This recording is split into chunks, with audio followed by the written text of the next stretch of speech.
Boa tarde, professor Paulo. Estamos aqui apresentando o trabalho através desse vídeo, um artigo que traz um estudo do capital humano na desigualdade dos salários no Brasil, entre os anos de 1981 até 2006. Esse artigo, por meio de exercícios contrafactuais, trazem dados importantíssimos, analisando o capital humano no Brasil.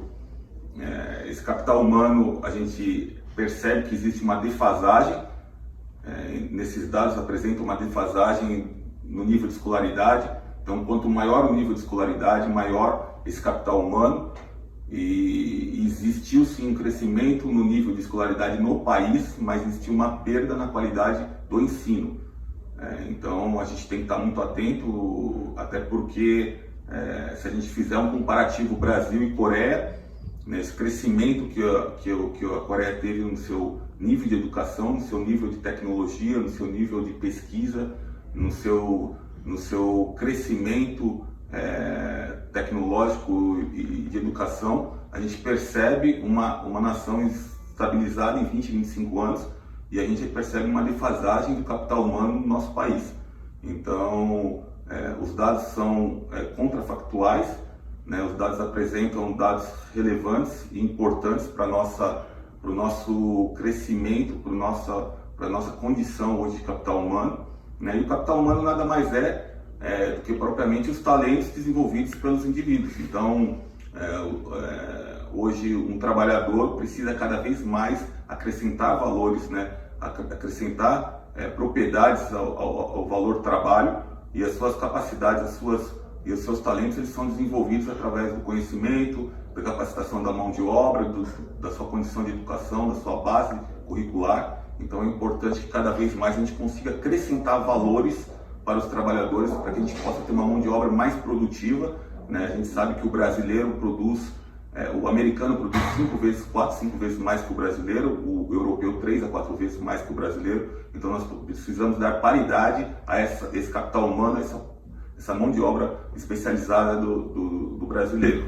Para dar paridade a essa capacitação de mão de obra com a mão de obra internacional, mão de obra brasileira com a mão de obra internacional, é importante que nós possamos ter uma abertura comercial maior para adquirir know-how e para fazer essa transferência de tecnologia, transferência de capital, trazemos essa especialização para nós, para que possamos aprender, adquirir conhecimento, e aí sim, aliado à questão educacional, poderemos ter uma diminuição dessa iniquidade de renda que a gente percebe que está atrelado ao capital humano. Temos um caminho sim, mas precisamos dar uma exatidão nesse direcionamento, porque podemos investir, não deixar de trabalhar essas políticas de transferência com auxílio à população, mas precisamos, com extrema urgência, investir em capital humano, dar condições educacionais, dar estrutura curricular para as nossas mãos de obra, para que a gente possa ser sim competitivo com o mercado internacional. Em 2006, o Brasil era considerado a 14ª maior economia do mundo.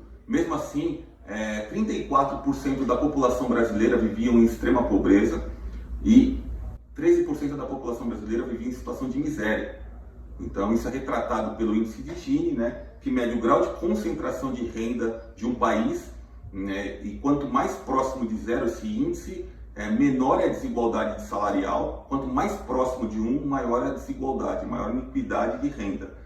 Então, em 1960, esse índice era de 0,49 e passa em 1970 a 0,57, um crescimento aí substancial. Nas décadas de 80 e 90, ele chega aos parâmetros de 0,60.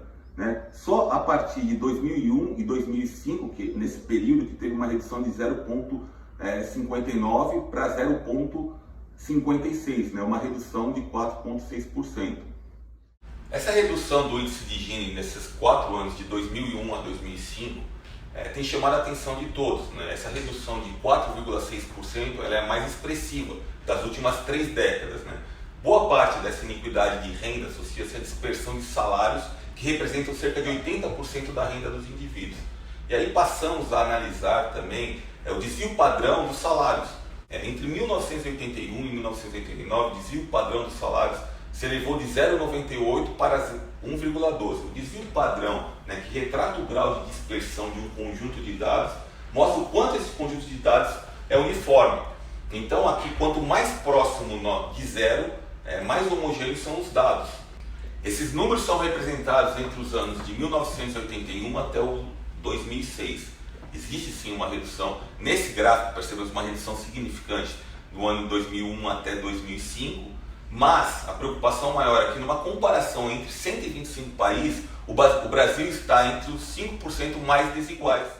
Esse artigo também mostra como a variância trabalhou nos quesitos de amostra, né, como os dados foram relevantes para obter essas informações em relação à variância, né? A variância, que é a dispersão da amostra e o quão distante esse valor desse conjunto está do valor médio, do valor central, né? Então, quanto menor a variância, mais próximo dos valores centrais, mais próximo dos valores médios, né? E quanto maior ela é, mais os valores estão distantes do valor médio. Enfim, e aí a gente sabe que dentro dessa variância foram colhidas informações em relação a questão de idade, a questão de nível de escolaridade, a inflação é um fator determinante também. E aí nós analisamos nesse trabalho, nesse contexto geral, que no início, nos dados colhidos, no início, né, tem uma piora no nível de capital humano, no nível salarial, e logo em seguida passa a ter uma melhora, né, esse desenvolvimento de capital humano. Então, a expectativa, a perspectiva para os dados do Brasil são que ao longo do tempo, né, exista um crescimento de capital humano, porque vai existir um desenvolvimento do estudo, uma ampliação da condição de escolaridade, da condição de conhecimento, da busca de desenvolvimento. Bom, e esse gráfico, né, representa dados de 1981 até 2006 e mostra, né, que a partir de 94, com controle maior da inflação, como os dados, né, representaram, né, uma queda dessa variância, né, até 2005, uma queda contínua, e esses dados foram representados por pessoas, por trabalhadores mais educados, mais velhos, né, no mercado de trabalho, né, e apresentou um efeito positivo sobre a variância.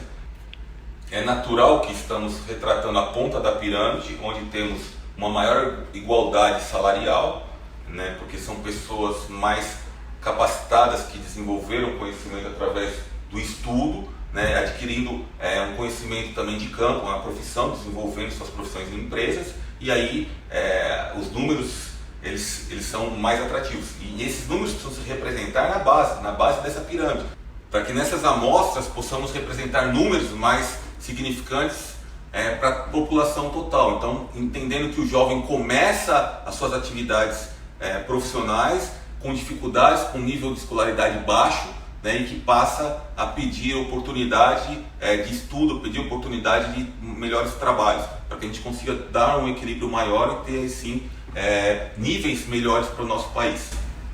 Bom, espero que no futuro possamos ter dados melhores sobre esse capital humano, sobre esse desenvolvimento da capacitação de mão de obra do brasileiro, né, da condição de educação do país, para que a gente possa ter níveis maiores no patamar de mercado europeu, mercado americano, e que o Brasil possa ser mais competitivo, né? Um crescimento macroeconômico, um crescimento sustentável, e teremos números mais equilibrados para a nossa nação, para o nosso país, com crescimento durável.